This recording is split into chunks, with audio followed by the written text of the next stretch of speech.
Hi everyone, I'm Isabelle Thomas, the founding curator of the Code Hub of the Global Shapers community. Here we have Nidhi Sudhan from the Citizen Digital Foundation with us. Hi everyone.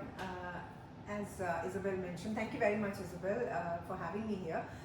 My name is Nidhi and I have recently co-founded an information literacy and responsible tech advocacy organization which is called Citizen Digital Foundation.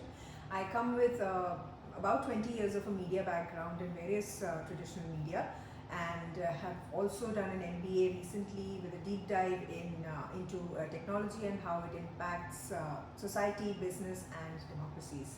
Yeah. Okay, so for today's session, Nidhi will be helping respond to some of the concerns from different parents across Kerala. So, shall we start? Yes, sure. So, going to the first question. As a parent, the concept of my child being on the internet scares me, but I know it is inevitable. What are some of the most common online risks that my child could face, and how can I, as a parent, guide and protect them? As a parent, it's quite understandable that we might not be extremely familiar with how digital technologies are developing now. We often hear about a lot of dangers that children are exposed to online as well as are targeted. It's not easy to understand what the digital language means or the digital culture means for our children. It is unavoidable that our children would be online and would be experiencing an entire internet culture in their own ways that is completely unfamiliar for us. The challenge comes up when we're trying to have the conversation with them, right? Half the time they would be saying, you don't get it, because this is important for us. There's so much peer pressure that they face. At the same time, you would be the one who can guide them towards healthier online experiences. And while the fear is legitimate, we have to find bridges of conversation that never break. So it's also imperative that parents are aware and they kind of share these online experiences with children.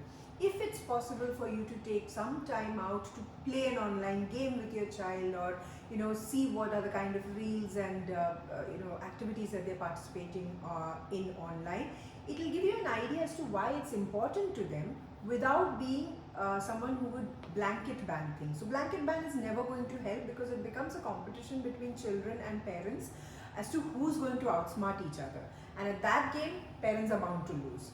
So which is why it's important that you get their lingo, you get their culture, and at the same time warn them of the dangers in the best way possible, especially because your child trusts you to be their guardian. That's actually quite helpful, Nidhi, because it comes to our next question. So regarding trust, how can I monitor my child's online activity and ensure their safety without invading them? This is such a loaded question, Yeah. and there is no black or white answer. Yeah. That's where it becomes very difficult. Mm-hmm. So as parents, I'd say something that we would understand is, when we go out of our house, we lock our house for reasons of security. So we understand security. When we are inside our house, let us say we go into our room to, let's say, read a book, use a washroom or anything, we close our door. So even within our house, we understand the concept of privacy. Privacy is not the same as secrecy. Secrecy is when you're doing something that somebody should be knowing about, but you're hiding intentionally. Privacy is something that is your right as an individual. So I'm speaking to parents right now. We understand concepts of privacy and security, and we also put in place certain mechanisms in the real world for that. What we often fail to understand is there are different kinds of parenting that we know of, right? So we often fail to understand that a lot of harm has moved from the real world to the online world, which is where you might be targeted using a different fraud or a scam or a fake message, but your children are being targeted in a completely different way that you might not understand. Not necessarily understand, which is why the conversation bit becomes very important for you to know the kind of harms that are targeted at children. So there are things like grooming, where elderly people tend to quote or connect with children online. to get into a certain relationship of trust and then extort certain images from children. So there are various ways in which youngsters are targeted. And even among youngsters, there are elements of how they take revenge online by revealing information about someone just because they spited them for some reason or things like that. So it's different from how it is for parents. So at some point it will feel like you're invading their privacy to tell them what they need to know. The most efficient way that most experts in the area have pointed out is to have conversations with your children straight from the age of 5, 8 years old, that even when they become a teenager by around 13, when they ideally get a smartphone in their hand and not before that, a smartphone of their own around 13 when they get onto social media and things like that. You also let them know that there is no concept of complete privacy for children, because there's a reason they are minors, there's a reason why they do not get a license to drive, there is a reason why there are lots of things that are not allowed to children. The same reason applies with digital technology as well. There will be moments where your social media accounts will be checked by parents. Not all the time, you're not constantly snooping on them. So most experts don't advise installing tracking software or apps on your child's phone to constantly look at what they're doing, because then your child will never develop a relationship of trust with you, because they'll feel constantly monitored and they'll tend to hide things from you. So the most efficient way is to let them know in their company you will be checking the kind of things that are going on, without the idea of snooping in on them. So it's not surveillance as much as it is sitting with them and talking about, okay, so what are your friends talking about? Once in a while. Acknowledging the fact that they do not have complete privacy, their passwords will be known to you, their activities will be watched by you at points along with them, and at the same time, not all the time. So that you're not encouraging children, especially in their teenage years, they tend to become a little bit more rebellious and want to have space of their own. It's very crucial at that age that you are not putting them in a position where they see you as an enemy or somebody who does not understand me, because then they'll go farther away from you. So that's where, like all other things that as parents you take care of in terms of junk food, in terms of what they eat, healthy habits, this is also a healthy habit that you're going to shepherd them to do it. That's about it. Got it. Yeah, that's actually great. And thank you for introducing the concept of grooming. Yes. So we're coming to the next question, which is about what are the most effective ways to teach the youth about online predators?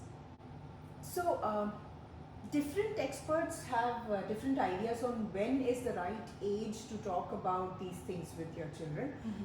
Parents know best. When it comes to their children, they will decide the age that is right to have these conversations. It will be different from one child to another. So never have other parents or other people tell you that, why have you not had these kinds of conversations yet? However, having said that, it is also important that you do have these conversations. At some point, between the age of 8 to 14, there are various times when you think you can sit your child down and say that, there are various kinds of dangers in the online world, in the real world, and there are a whole set of other dangers that are there in the online world, including things like harassment. So are they going through a situation where the replication of physical life bullying is happening to them online? And are they not realizing that it's bullying? Because many a times children are being bullied, but they do not realize that I am being bullied because they think it's my fault. So the concept of bullying is always to make sure that the victim is made to feel that they are in the wrong. So often because of that, they're not thinking that they are being harassed. So what is the concept of harassment? When is it important for you to speak up? And speak up most importantly to parents. There should be that feeling in the child, within the child, that come what may, whatever goes wrong, and I might have also done a mistake, but I can always speak to my parents because they will trust me, they will listen to me, and they will not judge me. That is a very, very crucial bridge, which makes, so you, in your conversations with your children, you're reassuring them that these are the concepts that happen online, these are the dangers that happen online, and at any point, if you have a doubt, always feel free to come and ask me. As your mother, as your father, I will answer you. I will answer you without judgment, and I will tell you what probably is the best way. Now, it is also likely that in many homes, children tend to speak to their cousins or their friends for advice because they are really afraid of what their parents will say. Now, cousins and friends all have your child's best interest at heart, but they may not be the experts at giving these solutions. This is a differentiation that is important for you to teach your child, that they will be there, they will help you, they'll definitely be nice to you and make you feel good, but always know that they do not know as much as your parents know about this, and even if there is something we don't know, we will find out a solution because we are always working in your interest. We want your happiness the most, so feel free to bring it up to us. So this is an ongoing conversation as well. Does that answer your question? I know it's a long-winded way. Yes, no, but it does. And I think all of the answers that you've given so far goes back to building the trust between the children and the parents and ensuring that the child is comfortable enough to reach out to the parents in case they are facing. You're right, Isabelle. I'm sure you also see this in Yes. many homes, right? And even your viewers must be very familiar with how this happens. There are different equations in every home. Would you want to share some insights on what you see around? Yeah, I mean, I feel like when we were younger, when we are first looking at social media, on YouTube, anything, a lot of things pop up, like as which should technically be blocked. But as a young child, you don't know. You get uncomfortable and you sort of feel like this is your fault, but technically it isn't. That's a very, very valid point because I think you've touched upon something that needs to be highlighted a lot to parents is that what they watch online is not their intentional search.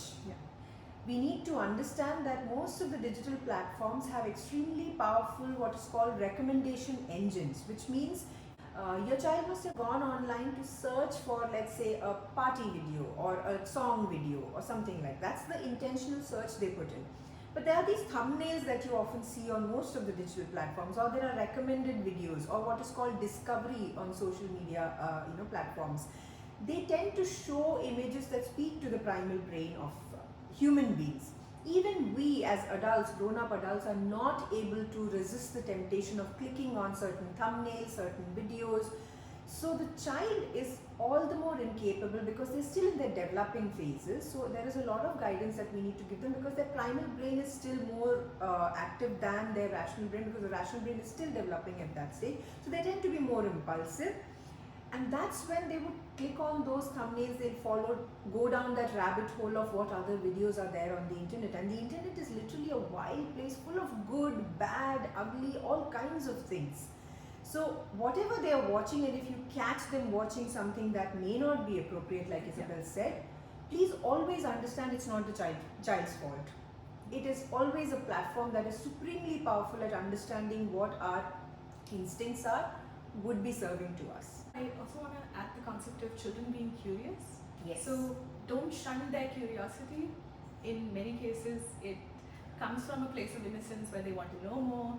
Exactly. So it's important to harness that curiosity while shepherding them into the right directions. That's the best. Okay, so coming to the last question. Are there any online resources or anything that the parents can use? It may be something that can be, it can be edited on the children's phone in terms of the settings, which prevents them from, which could protect them from online predators. Yes, so actually there are many apps that are out there, many tools, many extensions that are out there that many parents across the world are using. I personally don't recommend apps or tools. We do mention some of them in our sessions that are out there. Yes. These are basically Googleable. You can search them and you can find. The reason why we don't recommend any particular ones are mainly because some of them are paid, some of them have in-app purchases, some of them are free. But even if they're free, they might have certain privacy breaches, not breaches, but privacy challenges to it, which we may not have always scanned through, right? So how do they use our data? What do they do with the information that they get? Unless we rigorously go through the terms and conditions of these apps and tools, it's not entirely something that you would want to dive in just because somebody recommended it. So what I strongly urge for parents to do is, all of us are from a generation who possibly have seen a time before the internet, and now we understand internet, we all use mobile phones. So the bare minimum that you can do for your child, especially if they have a phone of their own, is to make sure that you go into the iOS or the Android operating system and see the settings of the phone itself. The phone itself will have a app lock time or a screen time to monitor how much time is spent on being on social apps versus entertainment apps versus productive apps. Keep a track of how the hygiene habits are going on. And most of the time, if you just see a child sitting in a corner with a phone, the exchanges that we often see is that, I always see you on the phone, you're not doing anything else. This is not a constructive way of possibly approaching a problem. Just have that conversation once a week when you sit with the phone's screen time and say that, hey, we don't have to argue about it, this is where your time is being spent mostly. So no point in saying that, no, I just spent 5 minutes and you're always saying that, I'm always on the phone. So there's no need for argument on that. So use the phone's features, and then most of the phone features also allow for restricted viewing of entertainment sites. So whether it should be child friendly, if you go to the settings and search for these are all in the phone that you can set for a teenager who's just had access to a mobile phone of their own. So practically this is where we start, and also if they're using a laptop or a device, there are definitely all these settings available on that also, whether it's a Windows laptop or Apple laptop. There are settings, there are browser settings as well. If you go to a Google Chrome, if you go to an Apple Safari or Bing or Edge, all of them have privacy settings that are child friendly. So make sure as parents, or at least if you have somebody who's more familiar with technology, and if you are yourself are not, ideally have them visit your the child's laptop and have these settings put in place once, so that overall you have some mental peace that the kind of content they'll be exposed to would be not extremely adult or extremely violent or gory kind of content. So these are basic hygiene checks to have in place.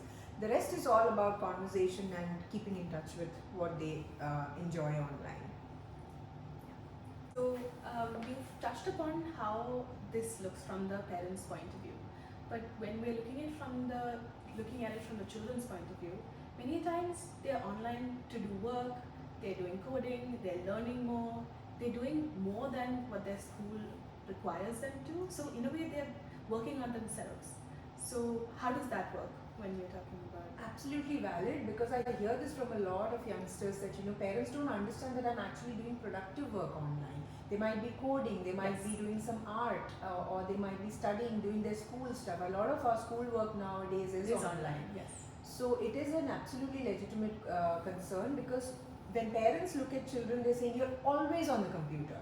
But what are you doing on the computer is something that is the responsibility of the parent to know. The parent can't just blindly say that you're always on the computer. And it is also up to the child to then sit with their parent and have the conversation, show them that, look at what I'm doing, this is like, the productive side. I'm not using the internet only for entertainment. Yes. The internet is also used for productivity, for increasing knowledge, to understand how the world works, and answer a lot of questions. So that's a great potent tool that today's generation has at their hands. So one of the things is that if parents understand what kind of work happens online, and the laptop is not purely for entertainment, then the conversation becomes easier. So this is a two-way street where the child can also show what they're doing and what the kind of schoolwork is. The other thing is, like you were mentioning earlier, is that have the computer that the child works on kept in either in a common room, but then often when kept in a common room, the child complains that there's a lot of noise, I can't focus. Fair enough, but if they have a space of their own and they want to use it within that space, it's ideal to leave the door open. Like the door closed suddenly, kind of, again, not because the child intentionally wants to go down a bad route, but because there are powerful systems on the internet that can pull them into wrong channels and distracted channels. So it's always good for a parent to kind of have a look at what they're up to once in a while. Safer to have their room door open. The other thing is that you can set an entertainment time. And this setting the entertainment time, I've often heard from parents, is that the child will always negotiate and ask for more time. Give me 5 more minutes. Can you accept? So there is an option to set timer on how much of entertainment time you can watch on all the laptops. So this negotiation bit is where it becomes stressful for both the child as well as the parent. The ideal thing is to have an agreement of sorts, where if you can make the child a party to the agreement, You tell me how much of entertainment time you want. If you say that you want around 1 hour, and that's the maximum, so there are different screen times allotted for different age groups, but let's say for an 11 to 12-year-old, it should be about 1 to 2 hours healthy entertainment time, but it should be with breaks in between, not at a stretch. Because typically what happens is, beyond 30 minutes of watching, which you even as adult would know, after 30 minutes you're not watching very, very constructive things. It goes down, various distractive channels, and it's quite easy to then, just go on scrolling and scrolling. So after 30 minutes, take a break. Encourage children to have physical activities, go out with friends, play with pets, take up a hobby which demands some kind of rigor, which when they master the rigor, they themselves feel good about it. So that's the area where intrinsic motivation sets in. Yes. Without intrinsic motivation, it's very difficult to get children to engage in activities. So get them to do other things, and then again come back and do that. Put like a fun agreement of sorts, on paper with like a signature and stuff, where they know that they are party to it, they are responsible for it, and their opinion was considered in coming to this agreement. Yes.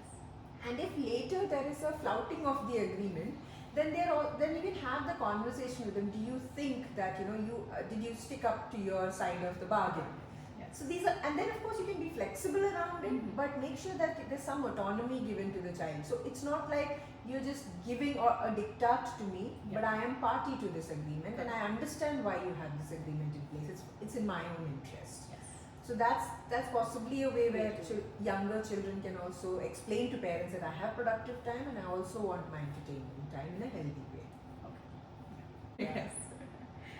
Okay, so I think we've covered most of the areas, but in terms of social media, what are some of the negative impacts of social media when it comes to children?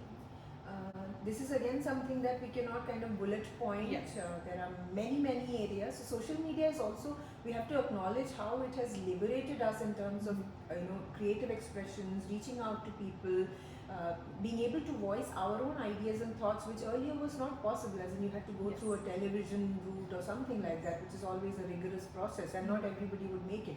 But now every one of us have a voice. We can put our opinions out there, which brings together like-minded people and gives us a certain online community that we would otherwise not find. But with it also comes a lot of bad actors who are there to exploit this openness. So the balance is where it becomes a challenge often. So social media, this is an aspect that often is highlighted about social media, that the primary social media platforms that we use are ultimately driven by a business model that prioritizes profit, because they're there in the business of making money. And when that becomes the primary agenda or priority, it is often easy to kind of lose sight of how it is impacting different kinds of audiences. Now, most of these platforms were developed or created in the United States, in the Silicon Valley. Culturally, it's a very different place from, let's say, an Indonesia or a Kerala or a UP, or so the kind of communications that originate in UP may not be relevant to the United States. What originates in Saudi Arabia may not be relevant to China. So there is a whole, what we're trying to do is make the world smaller, but in the process it also leads to people getting confused about many concepts and culturally not accepting many concepts. So this is a little disorienting. That's one aspect. So it's not always easy for children to understand what is going on. So everything that you see on the internet may not be something that you can believe or agree with. Is something that they struggle finding meaning in. Another very strong issue that is highlighted about social media is the manipulation aspect, because like I mentioned earlier, when profit becomes a priority of the platforms, they want us to constantly engage with the platform. To keep us constantly engaged, it is essential to speak to our impulsive or primal brain, which means that the content that each of us individually see is always catered to our own dreams, hopes, fears, insecurities, dissatisfactions, aspirations, which the other person might not find relevant. So it is constantly harvested in the form of the data that we ourselves provide the platforms based on the clicks and the likes that we do. So if I click on kitten videos a lot, then it kind of sends a message out that, okay, this is what I like doing. And through that, it is quite possible to send me messages that alter my behavior. Now, it'll sound very binary when I say that, but this is a very complex and sophisticated system which goes into deep behavior science and things like that to manipulate how we're thinking. And who needs to manipulate us? Essentially, the manipulation circles around the aspect of keeping us engaged and constantly watching or creating content. We're either posting something or sharing about our lives. And this essentially makes us very potential targets for advertisers. The more time we spend online means the more advertising we will get to see. Now, advertising is not always about shoes and clothes and holidays. You know, that we can always say that, oh, I'll only take what I want. I can always choose to not see the other things. But it's also about shaping ideologies, shaping beliefs, shaping what we think of others, our personalities. These are also ideas that come across along with the whole, targeted content concept. This often leads into personality changes, especially among the vulnerable. And the vulnerable include children, the elderly, the undereducated, and many such community. All of us are vulnerable to a different extent, but children are especially vulnerable. Okay. So basically, this will have an impact on the child's mental health and so many studies are out there to establish the connection. We cannot 100% say that this will affect a child's mental health because they might also have other constructive activities. Now that's so important. You'll recognize yourself how sport is such an important thing. Yes. Or activities outside where we seek our dopamine and happiness and not just be on the phone. So mental health is specifically the rise in teenage mental health crisis and everything has been purely attributed to when they only tend to spend a lot of time online and be easily influenced by a lot of content that is served to them. And otherwise it is also something they can snap out of, So the parents have to constantly watch what's going on, and if they're taking the idea often kind of sets off where parents think that it's not safe for the child to go online, so as long as they're at home and with a phone or a tab, at least I can watch them. yes. But often we miss out the thing that what's coming out of the tab and phone might also be equally harmful for them. Yes. So we're done with the questions from our parents, but we're going to a little more general questions. So can we figure out if someone is being cyberbullied based on their behavior, based on their interactions, and if yes, what are the most common signs that a person is being cyberbullied, and what is the best way for someone to intervene? This is a very sensitive area. So when somebody is being a victim of cyberbullying, often the signs are not too evident. But some of the telltale signs typically in that direction are that they tend to become quieter. They are not interacting as much with the family as they used to be.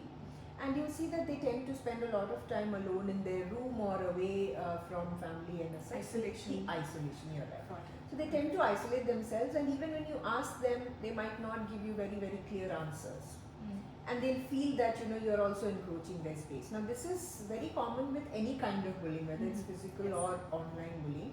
And for a parent, this can be extremely difficult to navigate because they don't know how to find out the problem, right? At the end of the day, as many psychologists also say, it is conversation. And the fact that you are not there to probe as much as you are there for them. At some point they will open up. The most important thing is to not judge them, not shame them, that you used to be such a happy child, now you're not, what is wrong with you? Yes. These are the kinds of hurtful languages that will probably be feeding further into their insecurities. Yes. And we don't know how they're feeling with the external bullying altogether, as in what is the ground on which they are being bullied. Is it an appearance-based thing? Is it because of their interest in studies and not sports? What is the reason why they're being bullied? Is not something that as adults you will be able to easily understand. So therefore, it is extremely crucial that whether it's parents or guardians, even uncles and aunties at home, and grandparents, all of them should be sensitized to this aspect that nobody should shame the child as why are you always sitting in your room? Yes. It is very important for them to know that they can take their time, they can take at their own pace, they can come out and reveal their insecurities to what is essentially known as family and the most secure place for them to be in. And they will come out, but let them know that you're there. Every day just make sure there is a reminder, even though they want to spend a lot of time alone, make sure there's some form of a reminder that, hey buddy, I'm there, whenever you want to talk, let me know. That's about it, and that space is important. But it is then also imperative that parents watch what else is going on. So that's probably the time when you need to kind of have a check-in with them as to, is everything okay? Are your friends all right? What are kind of conversations that's happening? Is there any game that you like to play?